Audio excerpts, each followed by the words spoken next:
तो जिस चीज़ के बारे में बात करेंगे सबसे पहले वो है gender sensitivity. What is gender sensitivity? Basically जो ऑपोजिट जेंडर है उसके लिए उसकी ज़रूरतों को, उसकी कंस्ट्रेंट्स को समझना।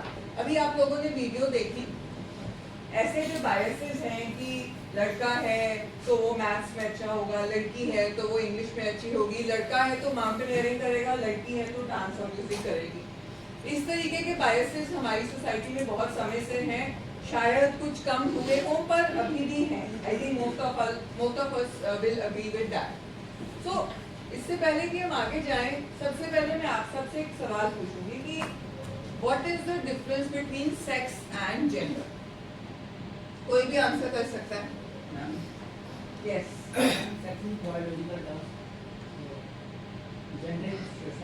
Very well said.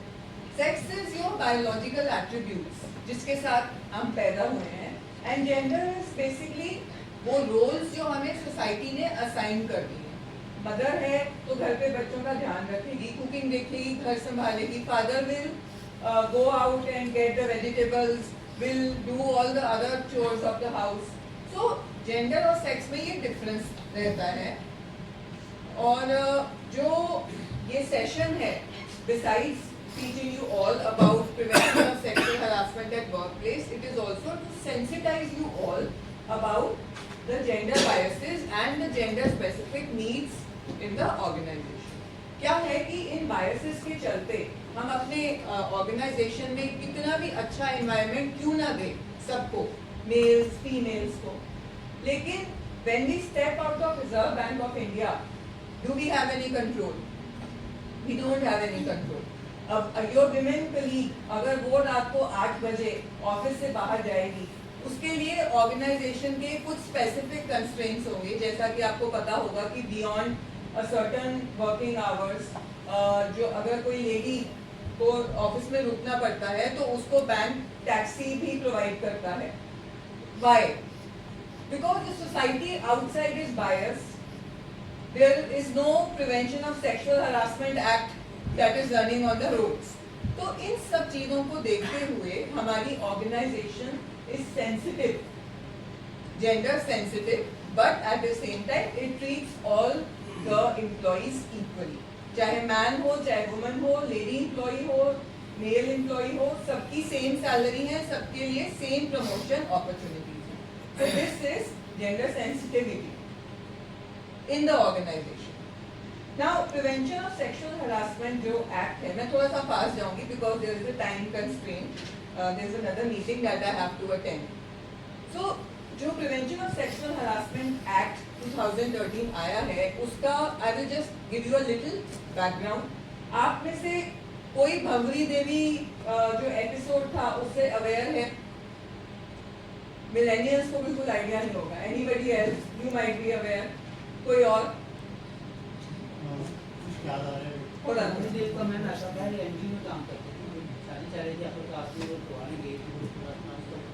जी चाइल्ड मैरिज के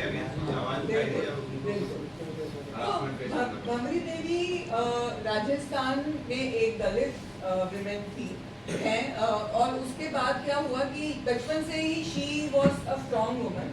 शी सॉ कि उनके गांव में, खासकर उस टाइम पे राजस्थान में चाइल्ड मैरिज बहुत हुआ करती थी, and she was herself a victim of that. इन्होंने वो पेन सहे और इसीलिए जब ये बड़ी हुई तो इनको साथिन के रूप में जो गवर्नमेंट ऑफ राजस्थान है उन्होंने एम्प्लॉय किया। इनका क्या रोल था कि ये सोसाइटी के जैसे कि चाइल्ड मैरिज और लैक ऑफ एजुकेशन, हेल्थ, इन सब चीज़ों के लिए ये काम करती।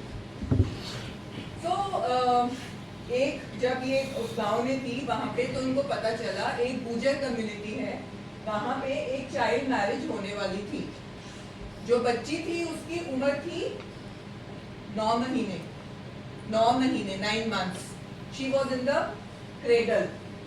और जो उसका प्रोस्पेक्टिव दूल्हा था वो 1 साल का, वो भी क्रेडल में था जब ये गई, इसको पता चला। तो इसने वहाँ पे जाके सबको आगाह किया कि आप ये गलती मत कीजिए, ये बहुत ही गलत चीज़ है। लेकिन वहाँ पे इस चीज को बिल्कुल भी ठीक से नहीं देखा गया, इसको एक कास्टिस्ट एंगल भी दे दिया गया। अल्टीमेटली शादी हो गई, उन दोनों बच्चों की शादी हो गई, लेकिन जब वहाँ के जो लोग थे वो इतने अनॉय हो गए कि इतनी अटेंशन आई हम पर पुलिस की, इसकी वजह से इतने हमें जिल्लत सहनी पड़ी, उनको ऐसा लगा कि उन्होंने डिसाइड किया कि इससे हम अब बदला लेंगे। बदला कैसे लिया? सुबह ये 5-6 बजे अपने हस्बैंड के साथ खेत में काम कर रही थी।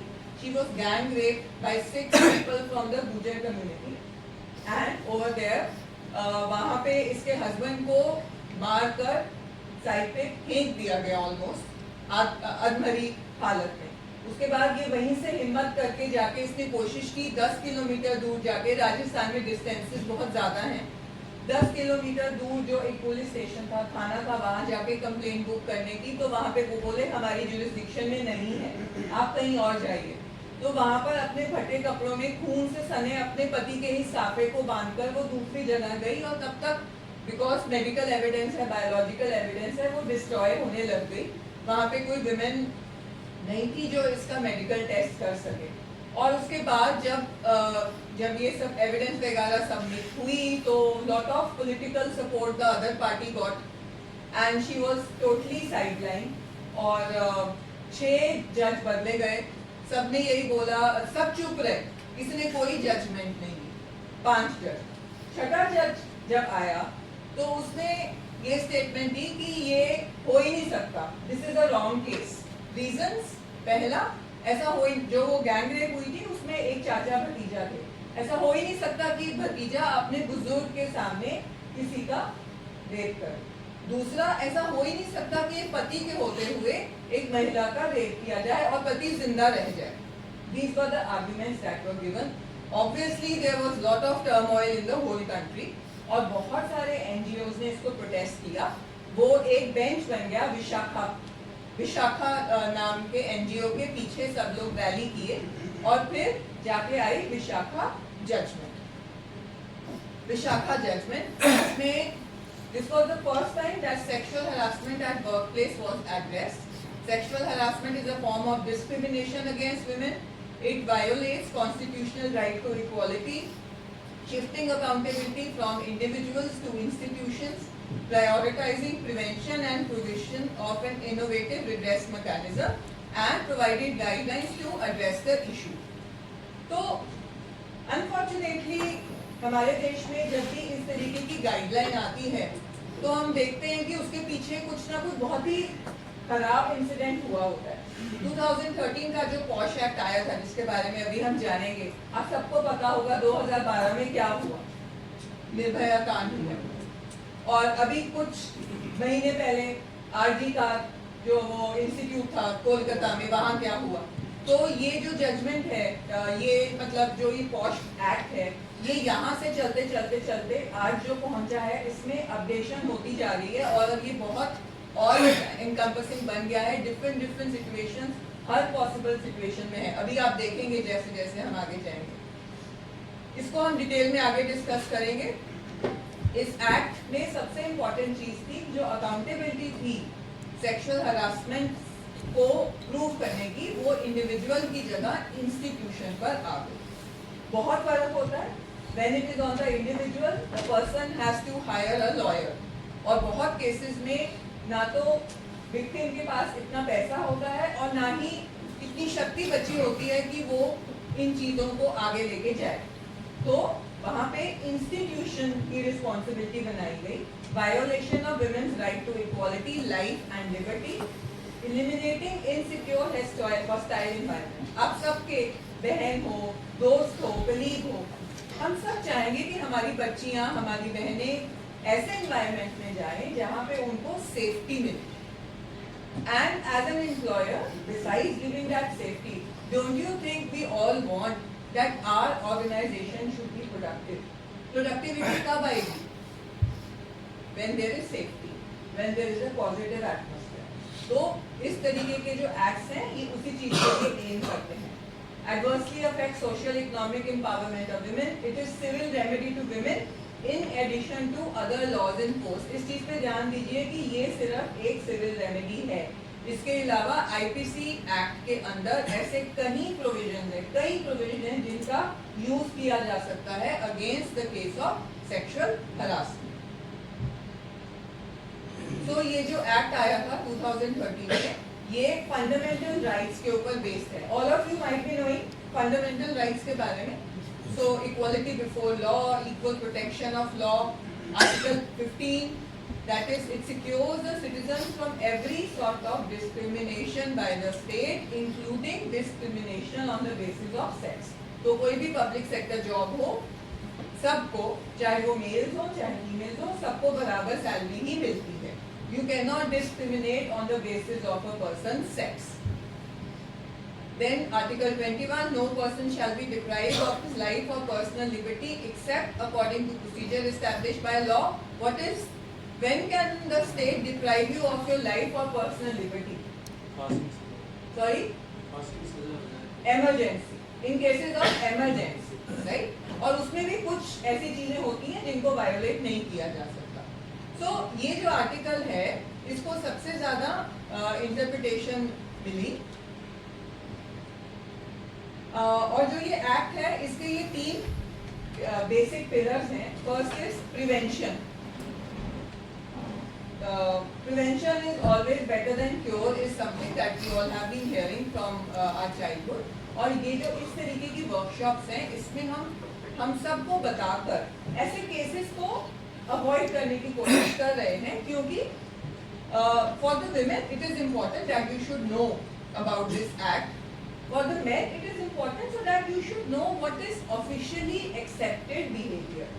कई बार ऐसा हो सकता है कि हम कुछ ऐसा बोल दें, हम कुछ कर दें जिसमें हमारी मंशा गलत नहीं थी, लेकिन हो सकता है सामने वाले को बुरा लग जाए। और एक चीज याद रखनी है, जो पॉश जो एक्ट है, ये it is based on the perception of the victim.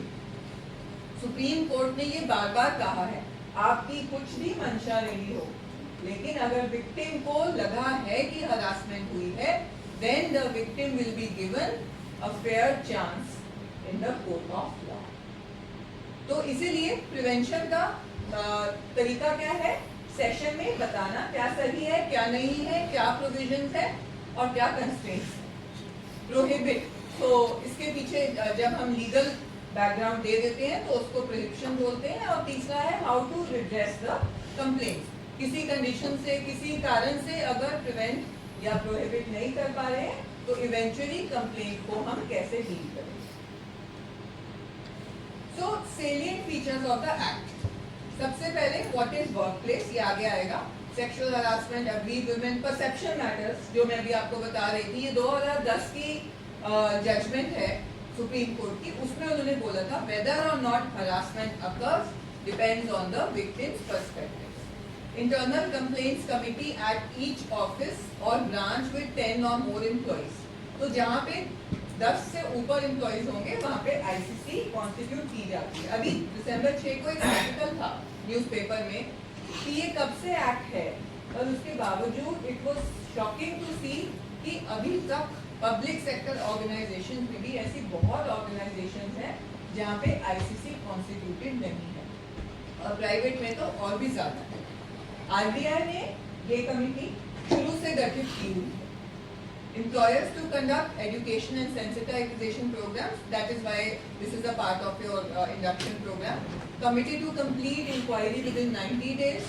Employer to take action on inquiry report within 60 days.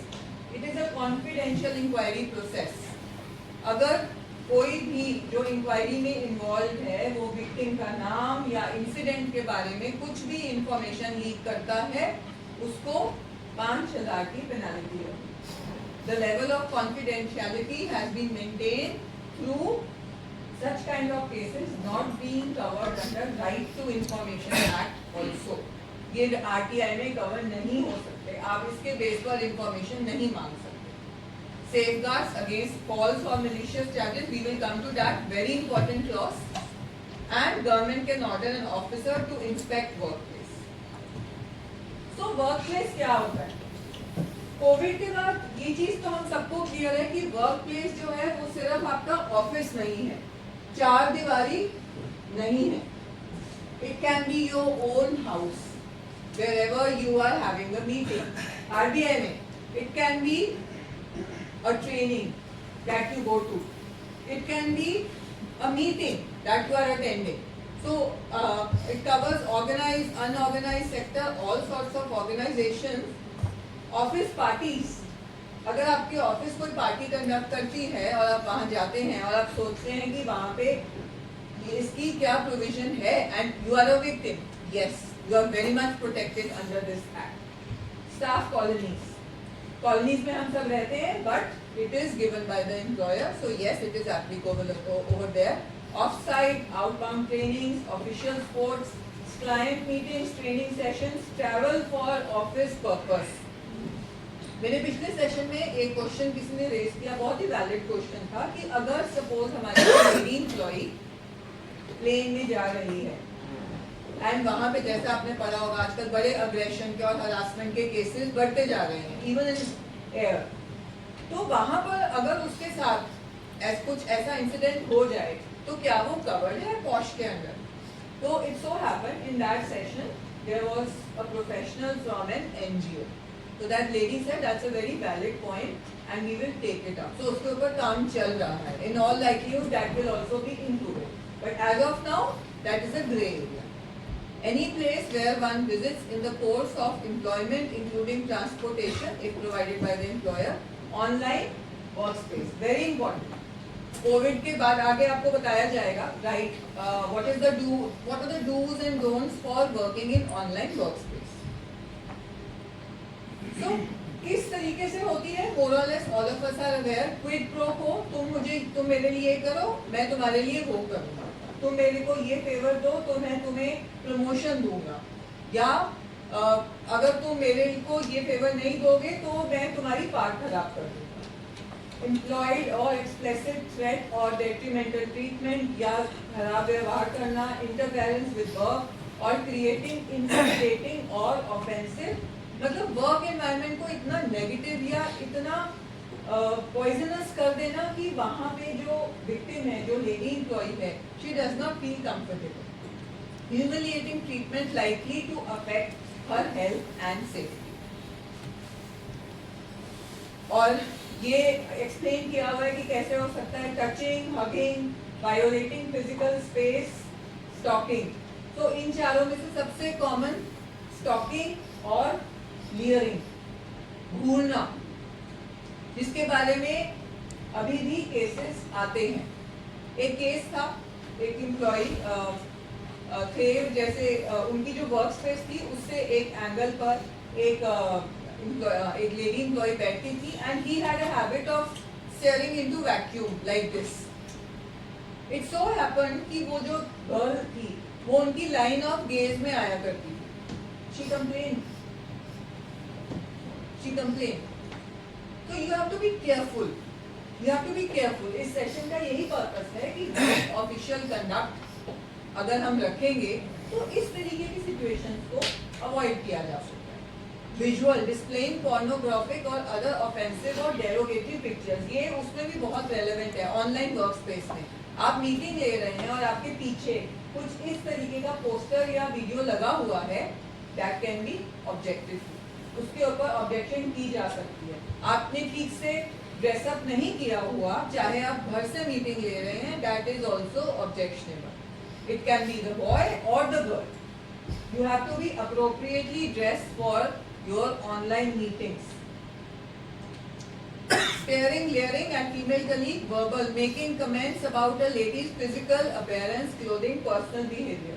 एक बड़ा ही हार्मलेस सा कमेंट है जो कुछ लोगों को हार्मलेस लग सकता है पर कुछ लोगों के लिए हार्मफुल हो सकता है. मैडम आज तो आप बड़े अच्छे लग रहे हैं, बहुत अच्छे लग रहे हैं. किसने पूछा?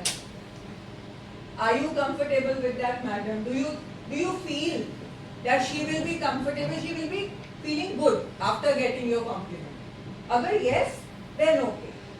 But अगर 1% भी doubt है, then please keep your compliment to yourself. Very important.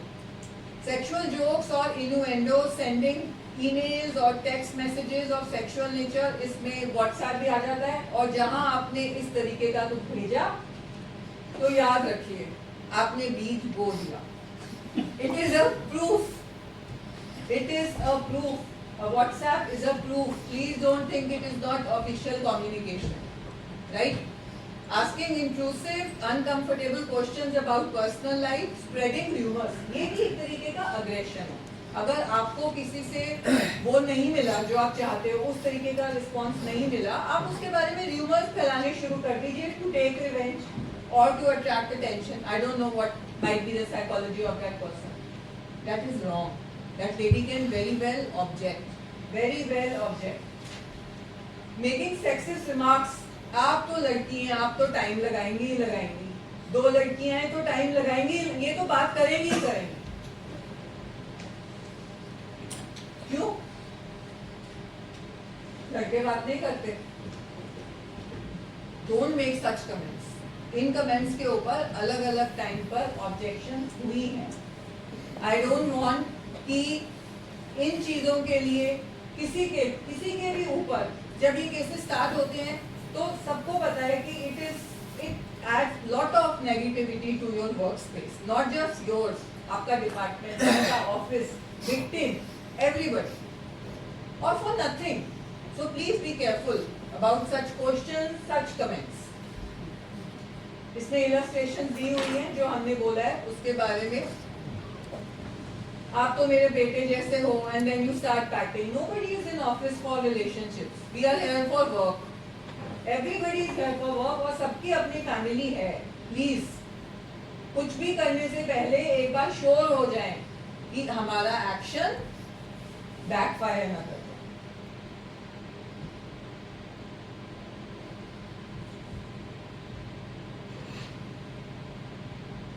Lift में be careful when you are standing in the lift. जो लास्ट फोटोग्राफ है probably it is of a railway station coach or something, but even in our offices there is a chance. Be careful when anybody is in the lift. तो यहाँ जैसे मैंने आपको बताया सबसे common क्या है, सेक्सुअली सजेस्टिव कमेंट और jokes, intrusive questions, steering and hearing. क्योंकि हमें लगता है कि सामने वाले को पता नहीं चल रहा. There is no proof. POSH does not always require a proof. Unwelcome physical contact. So agree. बिना प्रूफ के मैं सच कैसे मान लूंगी कि इसने से? तो उसका ये होता है कि जब so there is a mechanism. ऐसा नहीं है कि अगर कोई विक्टिम है तो वो सीधा जाके कंप्लेन ही करेगी. There is a process. But see first step is आप काउंसलर, इस ऑफिस में काउंसलर मैं हूँ. For example a girl comes to me, she tells me, so I can call the other person उसकी प्रेजेंस में या उसकी एब्सेंस में. That is up to the girl. वो क्या बोलती है कि मुझे उसको सामने बिठा के बात करना है या मुझे इसके सामने नहीं बात करना. ठीक है, but this is an optional step. हो सकता है वो गर्ल सीधा कंप्लेंट में चला जाए. तो वहां पे जब कमिटी प्रोब करती है, देखिए proof, you are right, you are right, you need proof, but at the same time inquiry के टाइम अगर ऐसा कुछ हुआ है, किसी ने महसूस किया है, तो हो सकता है किसी और ने वो चीज ऑब्जर्व की हो. It is highly likely. ठीक है, और अगर कुछ व्हाट्सएप या कुछ कर दिया वो तो क्लियर है. दूसरा ये होता है for girls it is important that अगर ऐसा कोई इंसिडेंट हुआ है तो उसको शेयर करें at least with one person whom you are comfortable. उसको डॉक्यूमेंट करें, डेट डालें. तो when you start building a document or a schedule as it is called, then it itself slowly can lead to पहली चीज. दूसरी चीज है आप सबको ये जानना एक्ट के बारे में इसलिए जरूरी है क्योंकि ऐसा हो सकता है कि आपकी कोई दोस्त, कोई कलीग, कोई बहन, कुछ भी, जब वो गॉड फॉरबिड कभी ऐसी सिचुएशन में हो, you can guide them because there are provisions and things may not get escalated. It is important for the girls. जैसा मैंने बोला, हो सकता है सामने वाले की इंटेंशन खराब ना हो, पर अगर आपको बुरा लगा है, please learn to say no. But if you are not comfortable to say no, please send a WhatsApp and say, you did this, I did not find it comfortable. It is not possible. क्योंकि जब it is sorry, what I'm saying is basically कि जब किसी के साथ कुछ ऐसा incident होता है, the girl in most of the cases is left in a state of shock. एकदम से रिएक्ट करना पॉसिबल नहीं होता, इतनी हिम्मत नहीं होती है कि सामने से जाके कन्फ्रंट करें या कुछ बोलें. बट उस केस में you can definitely use the method of a message, an email, a WhatsApp, and that will also build up evidence, right? So a grieved woman, कौन-कौन इसमें cover हो सकता है? Anybody who is working or visiting your workplace, right? So domestic worker, आप colonies में हैं, domestic workers, regular, temporary, ad hoc, daily wager, और voluntary basis और otherwise NGOs, voluntary organization, charitable organization से अगर कोई RBI में visit कर रहा है, employed directly और through contractor, trainee, summer interns आते हैं हमारे पास, they are also covered. Employed directly और through contractor, estate department होता है, तो estate department में हो सकता है आपका vendor ने further किसी lady को employ किया, they are also very much covered. तो ये एक जजमेंट थी हाई कोर्ट की, उसमें इन्होंने हाई कोर्ट ने लिखा था कि जो वर्ड्स और जेस्टर्स हैं ईमेल में, उनको भी एक विमेन की मॉडेस्टी को चोट पहुंचा सकते हैं. तो उसमें केस ये था कि एक सोसाइटी में a man and a women they were staying, मतलब in different, they were neighbours. अब उसमें उनका कुछ झगड़ा हो गया. अब जब झगड़ा हो गया तो उसने उसके बारे में गलत चीजें लिख के ईमेल में सर्कुलेट कर दी, जो कि पूरे रेजिडेंट्स के पास चली. और उसमें उसने ये भी लिख दिया कि इसकी फिजिक ऐसी है, ये ऐसा बोलती है, and so on so fourth. Finally जब ये केस कोर्ट में गया तो कोर्ट ने बाकी सब चार्जेस ड्रॉप कर दिए, बट जो चार्ज ऑफ सेक्सुअल हरासमेंट है वो नहीं ड्रॉप. उसने बोला नहीं, it was out of N act of vengeance, बदले की भावना में मैंने किया. उसने कोर्ट ने बोला आपने जो ईमेल में लिखा उससे हर modesty was outreached. So this is a significant judgement. तो ये हम सबको पता है, जैसा मैंने कहा कि before you make a certain comment या make a certain gesture, you should be sure कि other person will be able to appreciate it. If not, then the same act can become a case of sexual harassment. So how to manage? जैसे मैंने अभी बोला, say no clearly, pen down the events, start a paper trail. It is very important. At least आप लिखना शुरू कर दीजिए, इस डेट पे हुआ. हो सकता है कि एक इंसिडेंट पे कोई सोचे कि may be it is just a misunderstanding और ड्रॉप कर दे अपनी जो कंफ्यूजन है उसको. लेकिन if that person starts writing and that incident happens again, which often happens, जो sexual harassment के cases होते हैं जरूरी नहीं होता कि वो one off incident होते हैं, they can happen over a series of time, right? तो share with close friends or acquaintance, report, be aware of deadlines. तो अगर जो incident हुआ है उसके within 90 days आपको वो report करना है, within 3 months. तो अगर it is happened over a series, for example, incident 1 happens on December 1 and the second incident happens on December 31. तो 90 days from December 31, not December 1. तो 6 महीने बाद अगर अप्रोच करेंगे तो सुना नहीं जाएगा, उसके ऊपर एक्शन नहीं लेता, चाहे सबूत भी हो जाए. पॉश एक्ट में अभी ऐसा है.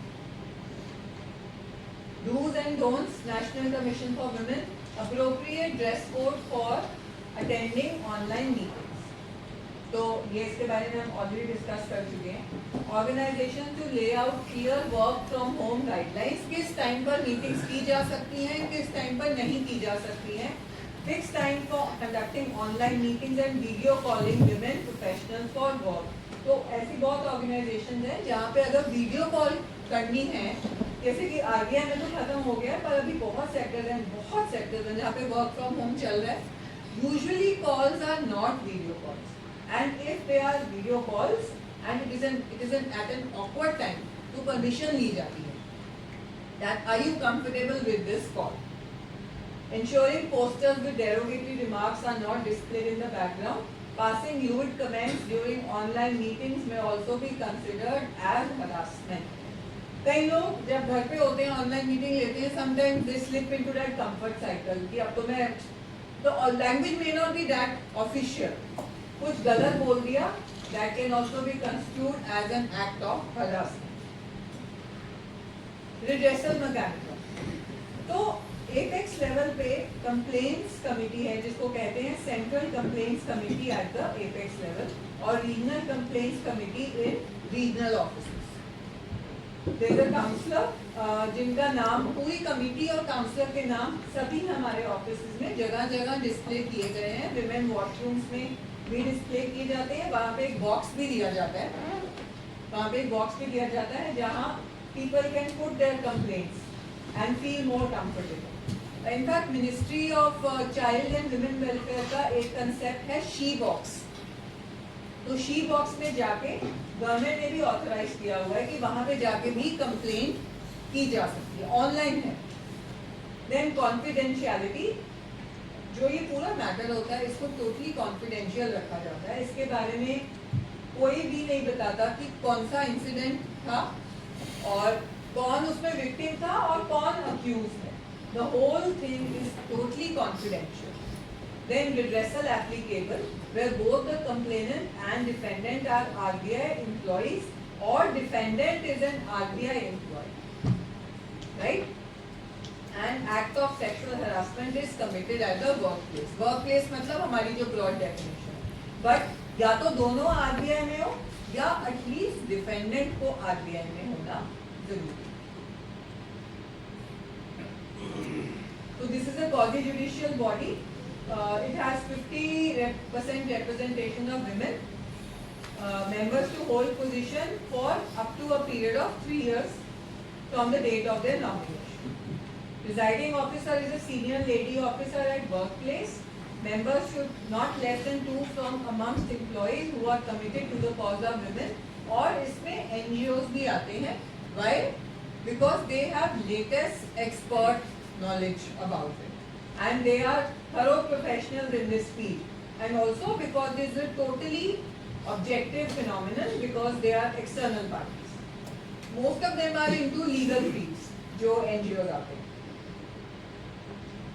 तो जो first step होगा within 3 months जो last alleged incident था उसमें जो complaint की जाएगी उसको receive किया जाएगा और वहाँ पे कंप्लेनेंट से बातचीत की जाएगी कि अगर मैटर को जो आपने सवाल पूछा था 6 महीने वाला वो इसमें लाई करेगा, उस टाइम पे बात करके जनरली बात की जाएगी but it may not be covered under the act. तो स्टेज 2 प्लानिंग केयरफुली, तो उसकी डॉक्यूमेंटेशन होगी. First hearing has to happen within 7 working days of the complaint being filed, right. Stage 3 is interview, that is planned for the hearing. Complainant, witnesses, respondent. Stage 4 is reasoning and then finding and recommendation. जो action होगा उसमें कुछ भी हो सकता है. Disciplinary action, written apology, reprimand, warning, censure, withholding promotion, pay, increment, termination, counseling, and also financial damage. तो अगर काउंसलिंग या फिर आर्बिट्रेशन के थ्रू मामला सुलझ जाएगा उस केस में फाइनेंशियल डैमेजेस नहीं होंगे, बाकी सब में फाइनेंशियल डैमेजेस भी हो सकते हैं. तो जब तक ये चल रहा होता है, केस चल रहा होता है, तब तक जो रिस्पोंडेंट होगा वो जो अगर सपोज उसके he is the reporting officer of the victim, तो वो पूरी लाइन ऑफ रिपोर्टिंग चेंज कर दी जाएगी, या तो डिफेंडेंट को या फिर विक्टिम को वहां से चेंज किया जाएगा. अगर ऐसा लगे, जरूरत लगे ऑर्गेनाइजेशन को, तो कई बार फोर्स छुट्टी पे भी भेजा जा सकता है मोस्टली डिफेंडेंट को. Writing her confidential report is taken, that right is taken away. उसका काम सुपरवाइज करने का भी जो ड्यूटी होती है वो भी चेंज कर दी जाती है, ट्रांसफर कर दी जाती है usually at least within the office. Place complainant और respondent on leave, and the recommendation of the POSH committee is compulsory for the employer to adhere to. इसमें एक अब now I come to the that part जहाँ पे हम ये बताएंगे कि ऐसा नहीं है कि हम फ्रिवलस कंप्लेंट्स को एंटरटेन करते हैं, क्योंकि ऐसा हो सकता है कि चीज़ों को कई बार उतनी सीरियसनेस से ना लिया जाए, right? So it is a very serious matter and the organization knows it can impact many people in different ways. So only written complaints are considered. अगर कोई जाके सिर्फ बोल दे, not considered. Anonymous डाल दे, लेडीज वॉशरूम में boxes हैं, आप सोचेंगे कि हम डाल देते हैं, वहाँ पे नाम नहीं लिखेंगे, not considered, dismissed, right? Complaint खुद लिखनी पड़ेगी, और अगर कोई नहीं लिख सकता तो हेल्प लेके, लेकिन लिखनी खुद ही पड़ेगी। उसमें इवेंट, डेट, टाइमिंग, रिस्पोंडेंट का नाम क्लियरली आना है। कुछ भी एम्बिग्विटी होगी तो कंप्लेंट को नहीं कंसिडर किया जाएगा। पार्टीज वर्किंग रिलेशनशिप और कमिटी मेंबर्स भी जो विक्टिम होंगे उनको अगर वो नहीं लिख पा रहे हैं खुद कंप्लेंट, उनको कंप्लेंट लिखने में मदद करें। तो पहला स्टेप जो होता है, फर्स्ट सबसे पहले काउंसलर के पास जाते हैं, अगर नहीं जा पाते then you go for the complaint. उसमें हम कोशिश करते हैं कि कंसिलिएशन मींस आपसी बातचीत के थ्रू अगर कंप्लेनेंट चाहे तो, इसमें choice is totally off the complainant. If the victim feels कि मुझे तो काउंसलर के पास जाना ही नहीं है, I don't want any counseling, I just want to go and complain, nobody can stop and nobody will even try to stop. Similarly, अगर complainant को एक ऑप्शन दिया जाएगा conciliation, काउंसलर का तो ऑप्शन ही नहीं दिया जाएगा, it is totally up to the complainant, पर जब उसको प्रोसेस समझाया जाएगा तो बताया जाएगा कि there is an option of conciliation also, will you like to take it? तो वो 15 दिन के बीच में कंसिलिएशन की जो सिटिंग होगी वो हो जाएगी। और वर्बल वार्निंग तो उस केस में हो सकता है उनको काउंसलिंग के थ्रू समझाया जाए जो अक्यूज थे कि ये आपके एक्ट के बारे में इनको दिक्कत आई है, तो इसके लिए आप आगे से सावधान रहिए। नो मॉनेटरी कंसिलिएशन, तो जब कंसिलिएशन होगी तो मॉनेटरी पेनल्टी कुछ नहीं होगी। फॉरवर्ड द फाइंडिंग और conciliation resolution to employer to be signed by both, दोनों को साइन करना। If any term violated, और अगर कंप्लेनेंट और विक्टिम में से किसी को भी कोई just like I think आपके शायद anyways, तो अगर दोनों को कुछ भी वो मंजूर नहीं है तो it will become null and void, not applicable। फिर सीधा वो कंप्लेंट उसमें चला जाएगा, कंप्लेंट करके।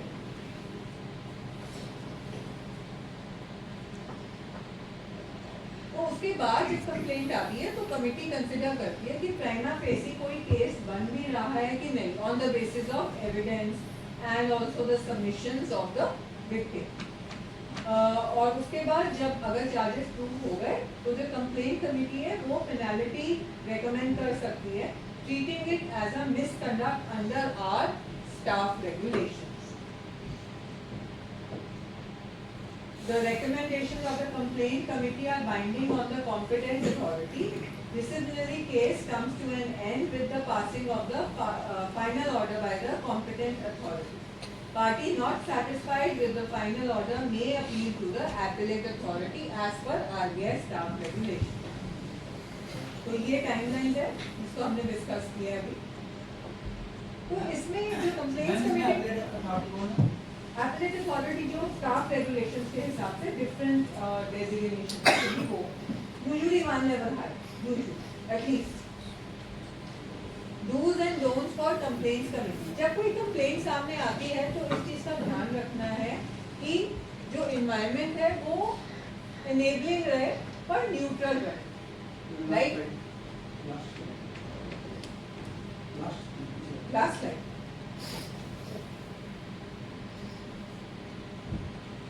तो बॉडी लैंग्वेज होगी वो भी विक्टिम को कंफर्टेबल फील करना चाहिए वहाँ पर। दूसरी बात ये है कि विक्टिम को ये नहीं बोलना आप अपना अगर कि the victim is herself willing to share the narrate the entire incident, it is her choice, but she can not be force कि आप पूरा इंसिडेंट नरेट कीजिए। it should not become like probably what you would have seen in the movies, that it is more embarrassing to the victim rather than enabling.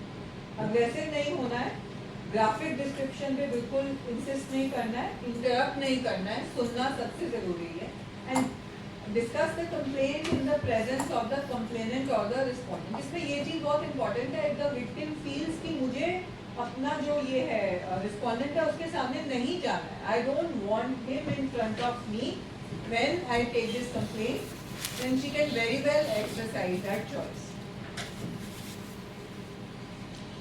यहाँ पे जो मैंने आपको बताया कि कॉन्फिडेंशियलिटी को इंश्योर करने के लिए RTI एक्ट में इसका डिस्क्लोजर नहीं देते. Render justice to complainant without disclosing detail which could lead to identification of complainant and witnesses. Breach will be treated as breach of secrecy. Timeline, हाँ, जो ये timeline for disposal of cases है उसको भी normal other cases जो हमारे staff regulation में आते हैं उससे कम करके 160 वर्किंग डेज में पूरा का पूरा प्रोसेस फाइंड अप करने का provision. This is very important. Like I was discussing कि जो फ्रिवलस कंप्लेंट्स होती हैं उनको हम एंटरटेन नहीं करते. उसी तरीके से जो कंप्लेंट्स फॉल्स होती हैं उनके लिए जो जिसने कंप्लेंट की है, अगर वो केस प्रूव हो जाता तो जो पनिशमेंट मिलती, और अगर वो जो केस है वो प्रूव नहीं हुआ तो जिसने कंप्लेंट की है उसको वो पनिशमेंट दी जा सकती है. This thing has to be taken care of. It is a very serious matter. It is not a method of taking revenge for anyone. Right, बहुत इंपॉर्टेंट चीज है. यानी दी जा सकती है या दी जाती है.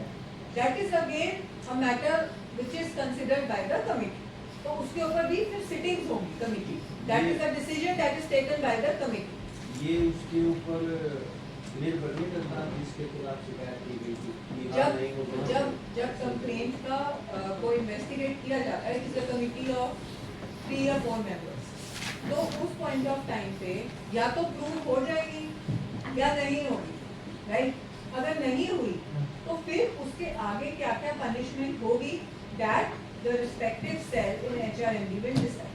पर ऑब्वियसली अगर प्रूव नहीं होगी इट विल एंटेल पनिशमेंट. किसी ना किसी की टाइप की पनिशमेंट तो होगी. और false complaint back with force document action to be taken as per service rules. Filing a false complaint will result in same punishment as be given to the respondent if found guilty. तो presentation तो इतनी ही है, पर आप जैसे किसी को कुछ भी अगर कोई डाउट है please you can ask. False complaint और एक अनप्रूवन कंप्लेंट. और फॉल्स कंप्लेंट और अगर एक को फॉल्स के लिए कंप्लेंट नहीं कर रहे, दूसरा की प्रूव नहीं कर पाए तो उनको रीजन है जो प्रूव नहीं कर पाएंगे कंप्लेंट वो मोर और लेस फॉल्स ही कंस्टिट्यूट हो. लेकिन again see that will be the discretion of the committee. I will not say discretion, but that will be the proceedings of the committee. That will be decided during the investigation. वहीं पे वो लोग जब evidence को examine करेंगे, they will be able to. Ma'am, like you said, all matter is that of the issues. So one thing, after complaining of complainant or respondent, you would he or she would be restrained from the workplace. So in case of a department, somebody is restrained from the workplace, colleagues will somehow come to know something is wrong. देखिए ऐसा है कि it is not necessary that the person is constrained from workplace. That will happen only if you are in the same reporting line. It is very much possible